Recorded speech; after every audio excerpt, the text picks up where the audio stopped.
ढेंकानाल जिला परजंग ब्लॉक गोष्ठी शिक्षा विभाग अधीन कंतुरी और बारिहापुर आंचलिक साधन केन्द्र स्तरीय सहभागिता 2025-26 बैठक आंबपड़ास पंचायत अधीनस्थ जामुनारी सरकारी उच्च प्राथमिक विद्या प्रांगण शनिवार दिन अनुष्ठित हो जाइछि। दुईटी जाक साधन केन्द्र संयोजक तथा सीआरसीसी अजित कुमार दास तत्वावधान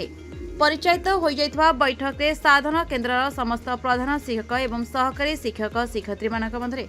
मासिक आंचलिक साधन केन्द्र स्तरीय सहभागिता बैठक अनुष्ठित हो जाइछि। प्रति मासरे साधन केन्द्र जरिए भिन्न भिन्न विद्यालय मानकरे सहभागिता बैठक करा जाई पिलामानक गुणात्मक शिक्षा संबंध आलोचना होता बेले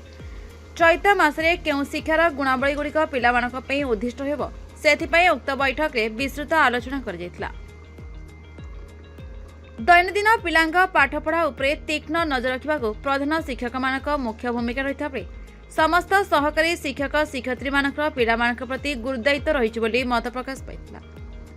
एही दुईटी जाक साधन केन्द्र प्राय 30 रु ऊर्ध्व शिक्षक शिक्षयित्री अंशग्रहण करथिबा बेले एमानक मध्यरे 3टी भागरे विभक्त करा जाई भौतिक शैक्षिक एवं साक्षरता उपरे आलोकपात होइतिला। वर्तमान पिलांक परीक्षा निकटतर होइथिबा बेले एहाकू दृष्टि रखी प्रधान शिक्षक एवं शिक्षक शिक्षयित्री मानक दृष्टि पिलामानक शिक्षार गुणात्मक विकास उपरे गुरुत्व देबाकू आलोचना करा जायतिला। शिशु बाटिका ठारू आरंभ करी तृतीय श्रेणी पर्यंत पिलांक भाषा एवं संख्या ज्ञान प्रति गुरुत्व देवा सहित पंचम और अष्टम श्रेणी में पढ़ुवा छात्र छात्री परीक्षा को अति गंभीरतार सहित दृष्टि रखा साधन केन्द्र संयोजक अजित कुमार दास समस्त को मार्गदर्शन देते। जामुनारी विद्यालय परिसर आयोजित बैठक में उक्त विद्यालय प्रधान शिक्षक शंकर हेम्रम शिक्षक सुशांत कुमार सेठी देवराज कांडी शिक्षयित्री उत्कलिका प्रियदर्शिनी करण एवं निवेदिता पति प्रमुख उपस्थित रही सहयोग कर चंद्र भूतिया बारिहापुर ब्लॉक टीपी स्कूल आसी आमर षष्ठ 6th MCM जोड़ा मंथली शेयर मीटिंग अनुष्ठित होती प्रति मासरे हुए एठी आमे केमती माने पिलामानंकु FLN पिलामानंकु केमती आमे शिक्षादान करूँ तार शैक्षिक कैलेंडर गोटे नवेम्बर मास आमको दि जाइए से कैलेंडर अनुसार आम पिलामानंकु पाठ पढ़ेबू लेसन प्लान सेमती करा जीवो तापरे बहु कथा आलोचना होती परिवेश देखाई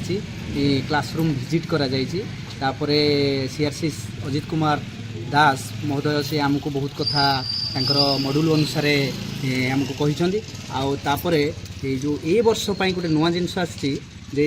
पंचम श्रेणी रे गोटे बोर्ड परीक्षा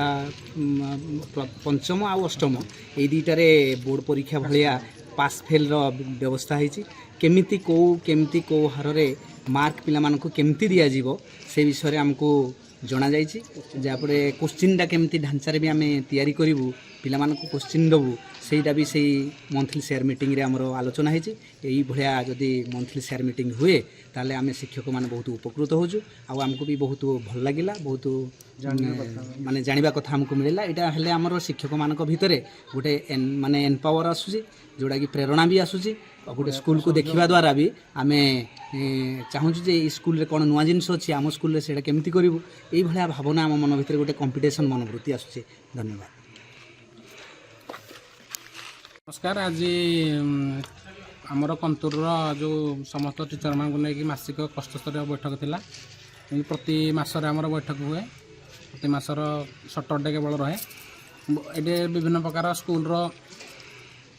जो गुड़िक आमर मॉड्यूल जहाँ थाए ताको आलोचना हुए शैक्षिक दिग हो सहशैक्षिक दिग विभिन्न प्रकार कथा को आलोचना करा जाए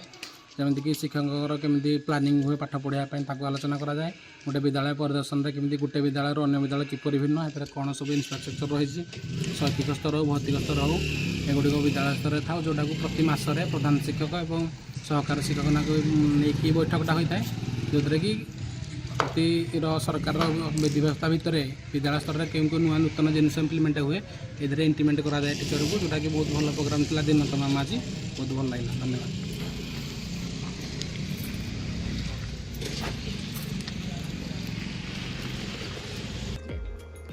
ढेंकानाल जिला परजंग ब्लॉक निर्मल गणनायक रिपोर्ट ना ओडिशा न्यूज।